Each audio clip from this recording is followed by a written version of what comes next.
Au nom du Père et du Fils et du Saint-Esprit, Amen. La paix de Jésus soit dans votre maison. Alléluia.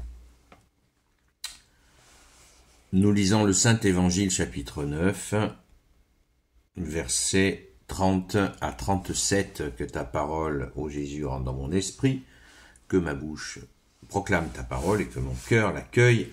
Amen. Une nouvelle fois, Jésus annonce sa passion. Ils quittèrent cet endroit et ils allaient de place en place à travers la Galilée. Jésus ne voulait pas qu'on le sache, car il était occupé à instruire ses disciples. Alors il leur dit, « Le Fils de l'homme sera livré aux mains des hommes, et ils le tueront.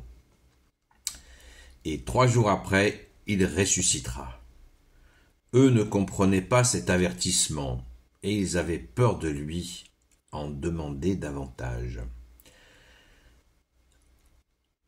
Ils arrivèrent à Capharnaüm. Une fois à la maison, Jésus les interrogea. « De quoi discutiez-vous en chemin ?» Ils se turent, car en chemin, ils s'étaient disputés à propos de qui était le plus grand. Alors Jésus s'assoit, il appelle les 12 et leur dit, « Si quelqu'un veut être le premier, qu'il soit le dernier de tous, qu'il soit le serviteur de tous. » Puis il place au milieu d'eux un enfant. Il l'embrasse et leur dit, « Si quelqu'un reçoit en mon nom l'un de ces enfants, c'est moi qu'il reçoit. Et celui qui me reçoit, reçoit celui qui m'a envoyé. » Merci Jésus pour ta parole. Alléluia. Donc, Jésus prépare les apôtres à la passion et à la résurrection. Merci Jésus d'être offert pour nous et d'être ressuscité. Alléluia. Donc, on voit dans plusieurs séquences d'évangile, quand Jésus parle de sa passion, pour ceux qui ne savent pas ce que c'est que la passion, eh bien, c'est ce moment où Jésus a été arrêté, torturé et tué. Merci Jésus d'être offert pour nous. Eh bien, ils ne veulent pas l'entendre, ils deviennent sourds. Ils ne veulent pas accepter cette idée, et on les comprend. On va se mettre à la place, on n'est pas les saints apôtres, bien sûr. Les 12, c'est les 12, et ils sont avec Jésus qui est Dieu, 24 heures sur 24, 7 jours sur 7. Vraiment, ils sont là avec lui, et vous imaginez la puissance, la beauté, le ciel, le roi du ciel et de la terre qui est là avec eux. Et ce même roi du ciel et de la terre leur dit qu'il va passer par ces épreuves-là. C'est inentendable. Inentendable. Et jusqu'au même moment, le jour de la résurrection, Jésus voit notre chère sainte patronne, Sainte Marie-Madeleine, au tombeau, et il lui dit, « Va prévenir mes frères les apôtres. » Elle y va, et elle leur dit, ils ne la croient pas. Ils continuent à être dans le déni. Pourtant, ils savent que la crucifixion a bien eu lieu cette fois. Ben, la résurrection, ça passe pas non plus.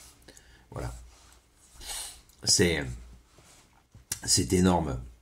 Et je pense qu'on peut le comprendre aisément en essayant de se mettre dans ce contexte. Terrible, terrible. Donc eux, ils veulent continuer leur vie avec Jésus, d'avoir été choisis pour être avec lui, c'est plus proche. Et quel bonheur, quel bonheur. Si quelqu'un veut être le premier, alors évidemment, entre eux, il devait y avoir plein de discussions, et Jésus tendait l'oreille. Et cette question de qui devait être le premier, qui était le plus grand d'entre eux, une dispute. Et Jésus, il parle cette fois de l'enfant. Il prend l'exemple du petit enfant, vous savez, où Jésus dit, dans une autre séquence d'évangile encore, Jésus, tu nous dis, bien-aimé Jésus, tu nous dis, si vous ne ressemblez pas, pour entrer au royaume des cieux, il faut être comme les enfants, qui courent vers leurs parents, les bras ouverts, sans se poser de questions. Eh bien, c'est ça, si vous ne ressemblez pas à ces petits, vous n'entrerez pas au paradis. Courir vers notre bien-aimé Jésus, voilà, comme un enfant court vers ses parents. C'est la même chose. Si quelqu'un veut être le premier, qu'il soit le dernier de tous, qu'il soit le serviteur de tous. Donc Jésus est en train d'instaurer le système hiérarchique de l'Église. L'Église qui n'est pas... Il faut sortir un peu de l'idée que l'Église c'est uniquement le bâtiment. Hein. L'Église catholique, ça veut dire, c'est la continuité de ce qu'a fait Jésus. Hein. L'Église veut dire rassemblement, mais justement rassemblement derrière Jésus pour en assurer la continuité. Et Jésus est la seule tête de l'Église. Donc là, Jésus instaure l'autorité. Comment trouver l'autorité?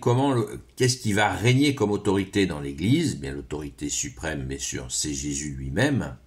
Mais entre nous, c'est une autorité de service. C'est celui qui sert, qui est écouté. On doit suivre on suit Jésus, mais on écoute l'autorité de celui qui s'est mis au service, celui qui est à la disposition des gens. En ce service, en cette humilité et service, pas humilité sans service, il trouve l'autorité. C'est un séisme, c'est un tremblement de terre, c'est extraordinaire. Et c'est d'autant plus puissant que c'est ce que Jésus a fait. Puisque Jésus dit encore dans une séquence d'évangile, bien-aimé Jésus, tu dis, je ne suis pas venu être servi, mais je suis venu servir. Eh bien, c'est valable pour tous ceux qui sont dans l'Église. Et oui, c'est le système hiérarchique dans l'Église est basé sur le service.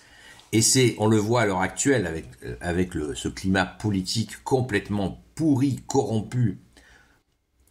Tout est pourri parce que justement, ça n'est pas une autorité de service.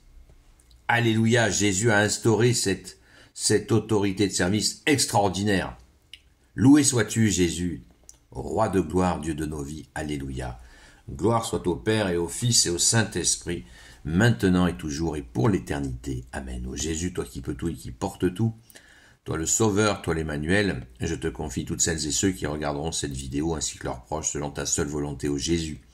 Sainte Marie, Reine des cieux, toi l'Immaculée Conception, toi qui écrases le serpent, toi qui as la lune sous tes pas, toi notre Mère, Notre-Dame, Saint Joseph, toi le juste et le saint, toi le sage, toi la terreur des démons, toi le saint gardien de la Sainte Église catholique apostolique, Sainte Marie-Madeleine, notre chère Sainte Patronne, et vous tous les saints et saintes, amis de Jésus, Saint Michel Archange, Saint Gabriel Archange, Saint Raphaël Archange, et vous tous les anges qui servez Jésus, je vous confie toutes celles et ceux qui regarderont cette vidéo, ainsi que leurs proches, selon ta seule volonté, ô Jésus. La paix de Jésus soit dans votre maison. Prions le chapelet, les amis, au moins un chapelet par jour, sans faire forcément la récitation des mystères, mais pour prier pour la France, pour les gens qui souffrent, pour les situations difficiles des uns et des autres. Et bien sûr, nous pouvons prier pour nous, évidemment.